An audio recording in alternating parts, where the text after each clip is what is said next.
Hello friends, welcome to my YouTube channel. Exercise 14.2 से question number 2 करेंगे, factorise. यहाँ पे एक्सप्रेशंस दे रखी हैं आपको, इन्हें आपको फैक्टराइज करना है। अब इस क्वेश्चन के अंदर आपकी आइडेंटिटी 3 का यूज होगा।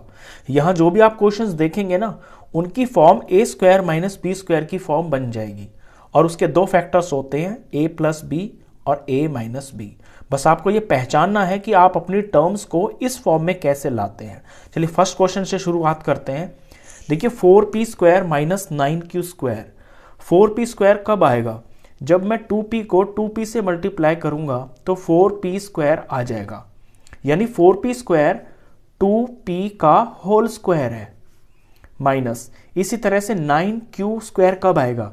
जब मैं 3q को 3q से मल्टीप्लाई करूंगा तो 9q का स्क्वायर आ जाएगा। तो ये जो 9q स्क्वायर है ये 3q का होल स्क्वायर है। बस इसी फॉर्म में हमें अपने सम को बनाना है। तो अब ये जो फॉर्म है ना, ये बन गई है ए स्क्वायर माइनस बी स्क्वायर। यहाँ पे ए से मतलब है पहला नंबर और बी से मतलब है दूसरी टर्म जो दूसरी वाली है, और इनके बीच में माइनस है और इन पे अगर होल स्क्वायर है तो फिर ये एक्सपेंशन बन जाती है, यानी इससे आपके दो फैक्टर्स बन जाते हैं, ए प्लस बी और ए माइनस बी। तो यहां मेरे दो फैक्टर्स बनेंगे 2p प्लस 3q और 2p माइनस 3q। बस इसी तरह से आपको आगे के क्वेश्चंस करने हैं। सेकंड क्वेश्चन पे ध्यान दें, 63a square minus 112b square. अब यहां पर a स्क्वायर और b स्क्वायर तो मुझे दिख रहा है कि ये होल स्क्वायर की फॉर्म में है, लेकिन 63 किसी का स्क्वायर नहीं होता, 112 भी किसी का स्क्वायर नहीं होता। तो यहां क्या करेंगे, कुछ कॉमन निकालेंगे। अब कॉमन का हमें तब पता चलेगा जब हम इनके प्राइम फैक्टर्स करते हैं। मैं 63 के प्राइम फैक्टर्स करता हूं तो 63 को 3 से डिवाइड करेंगे तो 21 आएगा, 3 से करेंगे तो 7 आएगा, 7 से करेंगे तो 1 आएगा। तो 63 के प्राइम फैक्टर्स होते हैं 3 इंटू 3 इंटू 7, और ये ए स्क्वायर है, मैं यहाँ पे लिख देता हूँ। माइनस 112 के प्राइम फैक्टर्स मैं करता हूँ, 2 से जाएगा ये तो 56 आएगा, ये 2 से जाके 28 आएगा, और 2 से जाके ये 14 आएगा, 2 से जाके ये 7 आएगा, 7 से ही जाता है। तो इसके आ गए हैं 2 इंटू 2 इंटू 2 इंटू 2 और इंटू में ये 7, और यहां पे बी स्क्वायर है। अब देखता हूं मैं इनमें क्या चीज कॉमन आ रही है। देखिए 7 दिख रहा है आपको दोनों में, तो 7 ये कॉमन आ गया, 7 कॉमन आ गया, और यहां से 3 इंटू 3 ए स्क्वायर। तो 3 इंटू 3 ए स्क्वायर का मतलब हुआ 3a का ये होल स्क्वायर हो गया। माइनस यहां से 7 बाहर आ गया। यहां मुझे अगर होल स्क्वायर बनाना है तो मैं देखता हूं कि 2 2 जार 4 हो गया और ये 2 2 जार 4 हो गया। अलग अलग कर लिया मैंने, ये 4 और ये 4, यानी 4 4 जार, ये दो चीजें होगी। तो 4 तो ये हो गया, और बी स्क्वायर ये बी का होल स्क्वायर हो गया। इस तरह से आपको इसमें बनाना पड़ेगा। अंदर अंदर जो बच गया है ना आपका 3 इंटू 3 यानी 3 का होल स्क्वायर, ये इन 2 को मैंने 4 बना लिया क्योंकि मुझे तो स्क्वायर की फॉर्म में चाहिए ना। तो इन 4 2 का मैंने 2 4 बना लिए। बस अब ये 7 हो गया। यहां पे आप देख रहे हैं कि ये ए स्क्वायर माइनस बी स्क्वायर वाली टर्म बन गई है। तो इसके दो फैक्टर्स आएंगे, एक तो 3a प्लस 4b हो जाएगा और एक 3a माइनस 4b हो जाएगा। इसके बाद थर्ड क्वेश्चन यहां कर देते हैं नीचे, छोटा सा क्वेश्चन है। 49x स्क्वायर, ये किसका स्क्वायर होगा? 7x इंटू 7x, 7 7 49 और ये x स्क्वायर, तो ये 7x का होल स्क्वायर होगा। माइनस 36, 6 6 36 होता है, तो ये 6 का होल स्क्वायर हो गया। बस ये मेरा a हो गया, ये मेरा b हो गया, और a square minus b square होता है a प्लस b और a माइनस b। आप आइडेंटिटी भी चाहे तो यहां पे लिख सकते हैं, एग्जाम में आपको पूरे मार्क्स मिलेंगे। a square minus b square is equal to a plus b और a minus b. Fourth part पे देखिए, फोर्थ पार्ट भी आपका जो है ना इसी के जैसा है, सेकंड पार्ट जैसा ही। इसमें 16 और 144, ये आपका कुछ कुछ इसके अंदर 16 स्क्वायर होता है और 144 भी होता है 12 का, लेकिन x5 और x3 ये तो स्क्वायर नहीं हो रहे। तो इसमें भी हम कुछ कॉमन ले लेंगे, कॉमन लेके ना ये सवाल आसान हो जाएगा।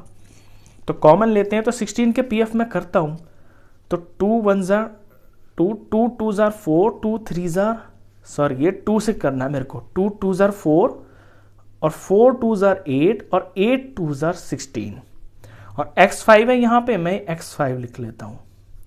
144 के पीएफ में यहाँ निकाल के दिखा देता हूँ। 2 से करेंगे 72 आएगा, 2 से करेंगे 36 आएगा, 2 से करेंगे 18 आएगा, 2 से करेंगे 9 आएगा और ये 3 से जाएगा 3 आएगा, 3 से जाके ये 1 आ गया। तो यहाँ पे 2 2 2 2 4 बार तो 2 है और 2 बार है यहाँ पर 3 और ये x की 3 भी है। अभी बिल्कुल प्राइम फैक्टर्स हो गए हैं। जो चीज़ भी इनमें कॉमन होगी ना बिल्कुल साफ साफ आपको दिखाई दे जाएगी। यहाँ मुझे ये 4 बार 2 दिख रहे हैं और यहाँ पर भी ये 4 बार 2 है। तो यानी 2 2 जार 4, 4 2 जार 8, 8 2 जार 16। तो दोनों टर्म के अंदर 16 कॉमन है। यहाँ x5 है, यहाँ x3 है, तो 3 तो दोनों के अंदर है। यहाँ भी x3 है, यहाँ भी x3 है, तो x3 मेरा कॉमन आ रहा है। x3 को मैंने कॉमन ले लिया। अब फर्स्ट टर्म में से ध्यान देंगे कि बचेगा क्या। देखिए सारे के सारे जो नंबर है वो तो बाहर आ गए। x5 है, यहाँ x3 आ गए, तो सिर्फ यहाँ पे x2 बच गया। ये माइनस का माइनस और इधर x3 थे, x3 ही बाहर आ गए और ये वाले सारे 2 बाहर आ गए, तो सिर्फ ये 3 और 3 बच गया। 3 इंटू 3 यानी कि 3 का स्क्वायर। बस बाहर की चीज से अब आपको मतलब नहीं है, ये सिर्फ कॉपी होती रहेगी क्योंकि जो फॉर्मूला है वो आपका यहां पे लग रहा है, एक्स स्क्वायर माइनस 3 का स्क्वायर। तो ये जब एक्सपेंशन होगी तो x प्लस 3 और x माइनस 3, ये इसके फैक्टर्स हो गए। इसके बाद क्वेश्चन नंबर 5th पार्ट करते हैं। 5th पार्ट के अंदर आपको ब्रैकेट के अंदर 2 टर्म्स दे रखी हैं, लेकिन है ये इसी फॉर्म का। जो फॉर्म है इसकी वो यही है, ए स्क्वायर माइनस बी स्क्वायर की ही शक्ल का दिख रहा होगा आपको ये। और इसके ये 2 फैक्टर्स बनते हैं, ए प्लस बी और ए माइनस बी। तो यहां हमारे लिए जो ए है ना वो ये पूरा का पूरा है और जो बी है वो ये पूरा है, यानी एल प्लस एम ए है, एल माइनस एम बी है। तो इनको हमें एक फैक्टर के अंदर तो प्लस करना है, एक फैक्टर के अंदर माइनस करना है। तो पहले हम प्लस कर लेते हैं। तो ये लिया मैंने एल प्लस एम, मुझे प्लस करना है इसके साथ ये वाला फैक्टर। तो ब्रैकेट में लिखूंगा मैं। ब्रैकेट में लिखने का जो पर्पस है वो ये है ताकि साइन में गलती ना हो। पहले तो मैं जस्ट लिख के ही दिखाऊंगा। अब दूसरे ब्रैकेट के अंदर एल प्लस एम माइनस और ये वाली बी की वैल्यू एल माइनस एम। अब इसे सिंप्लीफाई करेंगे, ब्रैकेट से बाहर निकालते हैं। एल प्लस एम, ये प्लस है ना, प्लस एल ही हो गया और प्लस और माइनस मिलके माइनस हो गया और ये एम का एम। अगले ब्रैकेट में l plus m as it is है, माइनस एल से मल्टीप्लाई होगा तो माइनस एल हो गया और माइनस माइनस एम से मल्टीप्लाई होगा तो माइनस माइनस प्लस हो गया और ये एम हो गया। और यहां पे माइनस एम और प्लस एम ये आपस में कट गए, तो इस ब्रैकेट के अंदर एल प्लस एल आ गया, यानी कि 2l आ गया। यहां पे माइनस एल और प्लस एल ये आपस में कट गए, यहां m प्लस एम बच गया, यानी कि 2 बार m बच गया, 2m लिख देंगे इसको। अब नंबर का प्रोडक्ट करें तो 2 2 जार 4 हो गया और l और m हो गया। ये इसका आंसर है। नेक्स्ट देखिए, नेक्स्ट थोड़ा सा और भी कॉम्प्लिकेटेड है। इसमें पहले तो आपके ये जो चीज है ना इसके अंदर एक आइडेंटिटी लगेगी। आइडेंटिटी लग के ये एक होल स्क्वायर की फॉर्म में आ जाएगा। अब फर्स्ट क्वेश्चन जो आपने किया है ना उसके अंदर वो जो 2 आइडेंटिटीज आपकी यूज हुई हैं ये वाली, वही एग्जैक्टली यहां भी लगेगी। ये जो एक्सपेंशन दिख रही है ना आपको, ये दिख रही है इस फॉर्म की, ए स्क्वायर प्लस बी स्क्वायर बीच में माइनस 2ab। यहां पे भी एग्जैक्टली यही हो रहा है। ए और बी जो है ना यहां पे वो है आपका x और y, तो x माइनस वाई का होल स्क्वायर है ये वाली चीज, और माइनस ये z तो है ये होल स्क्वायर की फॉर्म में। बस अब इसकी जो फॉर्म है वो ये बन गई है। यहां a आपका पूरा का पूरा x माइनस वाई है और b आपका है z। तो एक बार इनको प्लस कर देंगे एक ब्रैकेट में, एक बार माइनस कर देंगे। तो पहले मैं प्लस करता हूं, x माइनस वाई में मुझे प्लस करना है ये z, और दूसरे ब्रैकेट में x माइनस वाई में मुझे माइनस करना है ये z। बस ये इसके दो फैक्टर्स हो गए। तो ये दो क्वेश्चंस थोड़े से अलग हैं, आपको ध्यान भी देना होगा क्योंकि कहीं पे भी कोई भी चीज़ यूज हो सकती है, जितनी भी आपकी आइडेंटिटीज हैं। आपको फॉर्म बनानी है क्वेश्चन की तो उसकी प्रैक्टिस आपको करनी पड़ेगी। 6th पार्ट ये बहुत आसान है, 9x² y² माइनस 16। अच्छा मैंने 7th पहले कर दिया 5 के बाद, ध्यान रखना आप 6th पार्ट ये है, ये छोटा सा क्वेश्चन है। 9x² y², तो 9x² y² आपका आएगा तब जब 3x और 3y, यहां भी x हो और यहां सॉरी x के ऊपर भी 2 हो और y के ऊपर भी 2 हो। ठीक है, x² y² तो दिख रहे हैं, साफ साफ है। यहां पे सिर्फ 3 को देखना है आपको कि 9 है ना जो, वो किसका स्क्वायर बन रहा है, 3 का बन रहा है 3, और x² बनेगा x का और y² बनेगा y का होल स्क्वायर। तो 3xy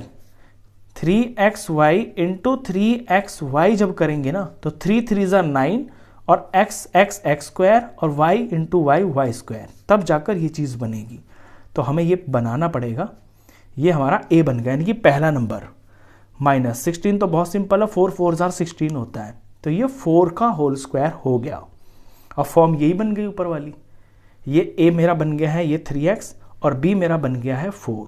अब एक बार इनको प्लस करना है ब्रैकेट में, एक बार माइनस करना है, तो 3xy प्लस 4 और 3xy माइनस 4, ये दो इसके फैक्टर्स बन गए।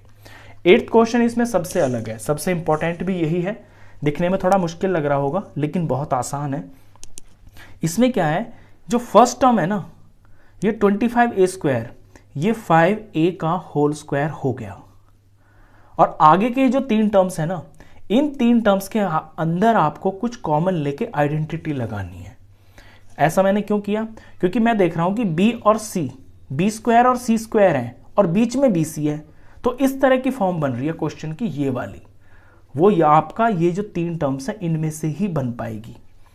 अब इनमें मैं कुछ कॉमन लेता हूं अगर, तो माइनस में कॉमन मेरे को लेना पड़ेगा, क्योंकि जो स्क्वायर वाली टर्म होती है ना वो कभी माइनस नहीं होती है, यहाँ ये दोनों ही माइनस में है, तो मैं इस माइनस को कॉमन ले लेता हूं।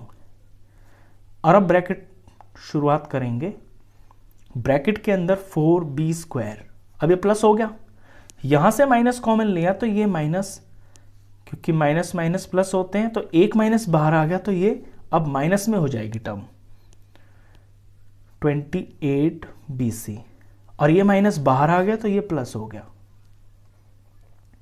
ऐसा करने से क्या हुआ कि जो स्क्वायर वाली टर्म्स है ना वो पॉजिटिव हो गई और बीच वाली टर्म नेगेटिव होगी। बीच वाली टर्म आपकी नेगेटिव हो सकती है, स्क्वायर वाली टर्म्स कभी भी नेगेटिव नहीं होनी चाहिए। तो 5a² को मैं एज इट इज कॉपी कर दूंगा और माइनस का माइनस। अब इसमें मुझे ध्यान लगाना है, मैंने फर्स्ट क्वेश्चन किया था ना उसमें ये वाली जो 2 आइडेंटिटीज है इनका यूज किया था, एग्जैक्टली वही यहां पे भी होगा। अब वही सारा काम होगा यहां पे भी। 4b² होता है 2b का होल स्क्वायर और 49c² होता है 7c का होल स्क्वायर, और बीच में मुझे करना होता है, माइनस है ना तो माइनस लिखूंगा, 2 का 2, और a और b बस यहां पे पुट करने होते हैं। a मेरा 2b है और b है मेरा 7c, तो ये a² plus b² minus 2ab की फॉर्म बन गई। और ये जो फॉर्म होती है ये सिंपली होती है a माइनस b का होल स्क्वायर। तो 5a² में एज इट इज कॉपी कर रहा हूं यहां पे, माइनस, अब इतने सारे को, इस सारे को मैं लिख सकता हूं a minus b whole square की फॉर्म में। a मेरा है यहां पे 2b और माइनस है तो माइनस लिखूंगा, और b है 7c, ये इसका होल स्क्वायर। अब आप देख रहे हैं कि ये फॉर्म बिल्कुल यही बन गई है, a² माइनस b²। यहां मेरा जो a है वो पूरा 5a है और जो b है वो पूरा का पूरा ये ब्रैकेट की वैल्यू है 2b माइनस 7c। अब इनको मुझे एक बार प्लस करना है एक ब्रैकेट में, एक बार माइनस करना है। तो पहले मैं 5a प्लस और 2b माइनस 7c, ये मैंने प्लस कर दिया। अब मैं माइनस कर दूंगा 5a माइनस, अच्छा माइनस में मैं क्या करूंगा, प्लस तो मैंने डायरेक्ट कर दिया क्योंकि प्लस में साइन तो चेंज होते नहीं है, लेकिन माइनस में मुझे ध्यान रखना पड़ेगा कि मैं पहले इसको ना ब्रैकेट में लूंगा 2b माइनस 7c। ब्रैकेट में लेने का पर्पस क्या है वो भी देखना आप, क्योंकि ब्रैकेट की वजह से ना ये माइनस ना ये साइन चेंज कर देगा। 5a अब माइनस 2b से टकराएगा तो माइनस का 2b हो गया, और माइनस इंटू माइनस यहां टकराएगा तो ये प्लस हो गया और ये 7c हो गया। तो जब भी आपको माइनस के आगे कोई ब्रैकेट की वैल्यू लगानी हो ना, तो पूरा का पूरा पहले ब्रैकेट लगा के उसके आगे माइनस में लगाना, फिर उसको प्रोडक्ट करके अलग से फिर दिखाना पड़ेगा। प्लस में ऐसी कोई टेंशन नहीं है, क्योंकि प्लस में साइन आपका चेंज नहीं होता है। तो 5a प्लस 2b ये सिंपली मैंने ऐसे कॉपी कर दिया। तो इसके ये दो फैक्टर्स बन गए। क्वेश्चन खत्म। स्टूडियो में बस इतना ही। नेक्स्ट क्वेश्चन के लिए मिलते हैं फिर नेक्स्ट वीडियो में। तब तक के लिए गुड बाय।